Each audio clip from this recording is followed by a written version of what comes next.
system, and we're talking to the district judge for the Middle Tennessee District, Judge William J. Haynes.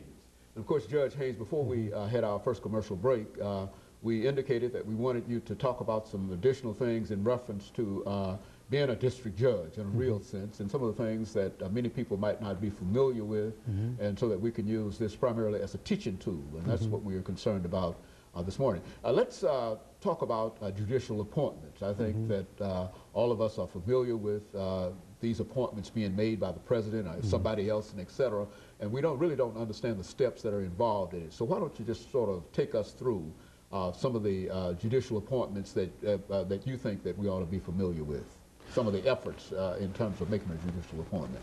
Well, judicial appointments under the Constitution is reserved, is really an interreaction between the executive branch and the legislative branch. The Founding Fathers determined that for this branch of government that they would have an interdependence of political power. That is expressed in that the president has the authority under the Constitution to nominate judges for lifetime tenure, because with lifetime tenure it is a significant appointment.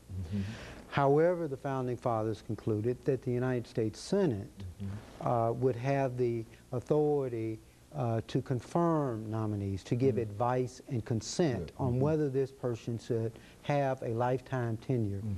Because once you are vested in that office, you have life tenure, and you have the authority to, in fact, affect people's lives. And so the process involves a dual exercise of authority under the Constitution. As a practical matter, the appointment process may differ. For district judges, traditionally, if the president may consult with the senators of the state, who would sometimes set up commissions or otherwise identify persons that they would recommend to the president for nomination. Whether the senators or the president are of the same political party may have an impact on that. My experience in Tennessee is that there's been an excellent relationships and a bipartisan approach on the confirmation of federal judges. And so even though the president may be of one party and the senators of another party, there's been, in my experience, excellent cooperation.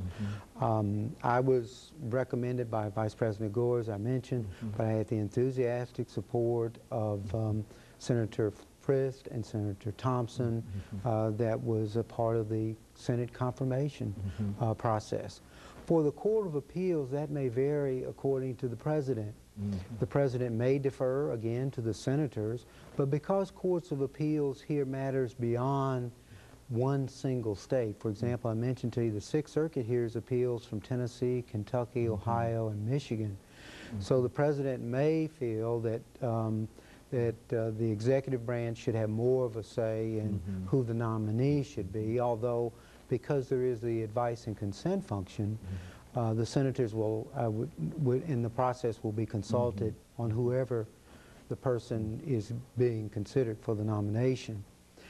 For the Supreme Court, of course, that's a national appointment, and it involves policy making on constitutional matters and receives appropriately very thorough scrutiny by the executive and the and the Senate.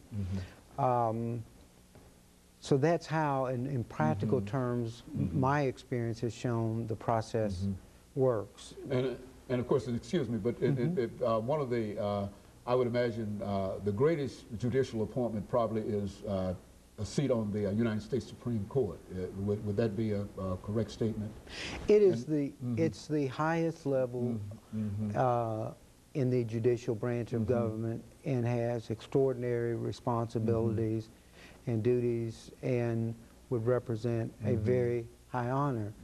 I think all of the judges, to have this level of confidence expressed by the Senate and by the President, I consider it a high honor to be a federal judicial officer. And of course, Judge, you continue to talk about responsibilities, and I continue to talk about power.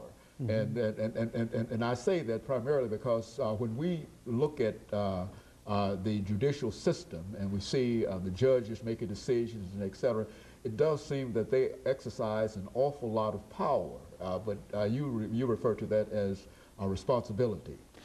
Well, judges can only act under the Constitution in cases where there's an actual case in controversy. And there are several prudential doctrines that courts have developed to impose restraints on themselves before we hear a case. When a case comes before us, assuming it's not a jury trial, the court can only must make findings of fact and conclusions of law. You can only consider factual matters that are admissible under the federal rules of evidence. In terms of conclusions of law, you have to apply the precedents of the Supreme Court and the law of the circuit in which you as a district judge reside. So I see those in terms of responsibility of making appropriate findings of fact, making sure that you are applying the law accurately as best you can to the facts that are before you. And I view that more in terms of a responsibility. But I don't want to overlook the fact that whatever the decision is, it can have a powerful impact upon people's lives because every case is important to the people and the parties involved in it. So I mean, it does have some consequence for persons. And plus, all of these decisions are generally made because you understand that your peers are also looking over your shoulder. Would that be a correct assessment in terms of the law and et cetera? Perhaps well, some might even be second guessing what your decisions. Well, as a district judge, you're one judge deciding what evidence is to be admitted, and if it's a bench trial, then you're making findings of fact, or if it's a jury trial, you're admitting evidence. But our system is structured to have judicial review.